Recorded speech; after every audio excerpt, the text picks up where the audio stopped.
এই যে সচিবালয়ে যে ঘটনাটি ঘটেল, আমি দেখেছি ফ্লোরের যে অবস্থা, তাতে মনে হচ্ছে এখানে কোনো বিস্ফোরক থাকতে পারে, মানে যে অবস্থা, এটা নর্মাল অগ্নিসংযোগে এরকম হয় না, পলেস্তারা উঠে যায় না।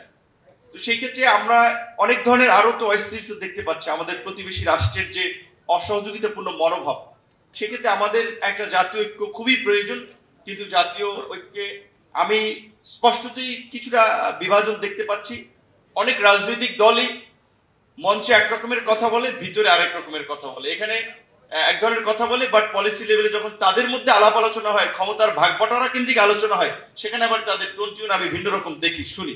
সেক্ষেত্রে যেটা আমাদের প্রধান উপদেষ্টা বলেছে যে ন্যূনতম সংস্কার যদি আপনারা চান, তাহলে আগামী বছর শেষের দিকে একটা ইলেকশন হতে পারে, তাহলে ন্যূনতম কিংবা এর চেয়ে যদি আমরা ধরি মাঝারি ধরনের সংস্কার ক্ষেত্রে আমরা কি কি সংস্কার মিনিমাম চাই।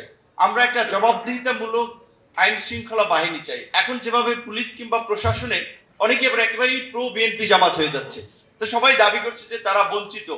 তারা যদি আবার আরেকটা রাজনৈতিক দলেরই প্রশাসনে থেকে প্রতিনিধিত্ব করতে চায়, তাহলে এই প্রশাসন তো হাসিনার প্রশাসনের চেয়ে বেটার কিছু হবে না। আপনি দেখেন ডিসিএসপি, ওসি ইউনো, দেখেন এখনই কোনো ক্ষেত্রে তারা স্পষ্টত বিশেষ কোনো রাজনৈতিক দলের পক্ষে অবস্থান নিয়ে নিচ্ছে।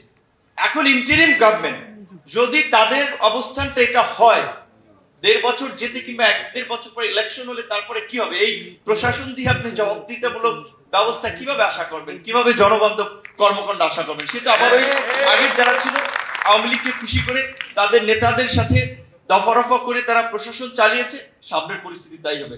প্রশাসনের উপরে যেন রাজনৈতিক দলের খবরদারি কিংবা সরকার, মানে এটা তো একটা প্রতিষ্ঠান, সুতরাং সরকারের এমপি কিংবা মন্ত্রী চাইলে একজন ইউনোকে চাকরিচ্যুত করতে পারলো, এই ব্যবস্থা যেন না থাকে, সেটাও নিশ্চিত করা দরকার। সেজন্য প্রশাসনের একটা কার্যকর সংস্কার এবং প্রশাসনের পদোন্নতির ক্ষেত্রে রাজনৈতিক বিবেচনা। আপনারা জানেন যে সচিব হচ্ছে এখন অনেকে, যারা অবসরে চলে গিয়েছিল তাদের ভেরিফিকেশন হচ্ছে।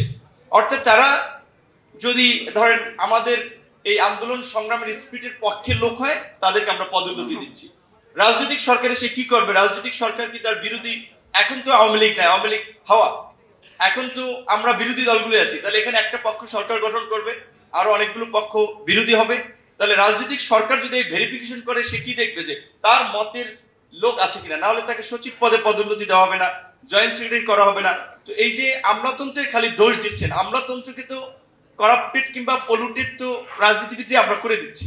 সেখানে এই আমলাতন্ত্রের সংস্কার ছাড়া জবাবদিহিতামূলক কিংবা জনবান্ধব প্রশাসন সম্ভব নয়।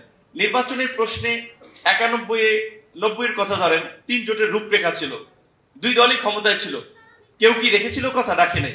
সেক্ষেত্রে নির্বাচনী ব্যবস্থার প্রশ্নে যেন আমরা একটা নির্বাচনকালীন সরকার নিয়ে ঐক্যমত্যে পৌঁছাতে পারে যে নির্বাচনের সময় আমার কি ধরনের সরকার হবে, এবং এটা সংবিধানের প্রয়োজনে ইনসার্ট করা, যে সেটার একটা এই সরকারের মাধ্যমেই আমরা একটা ঐক্যমত্যে পৌঁছাতে পারি নির্বাচনকালীন সরকার বিষয়ে। এবং নির্বাচন কমিশনের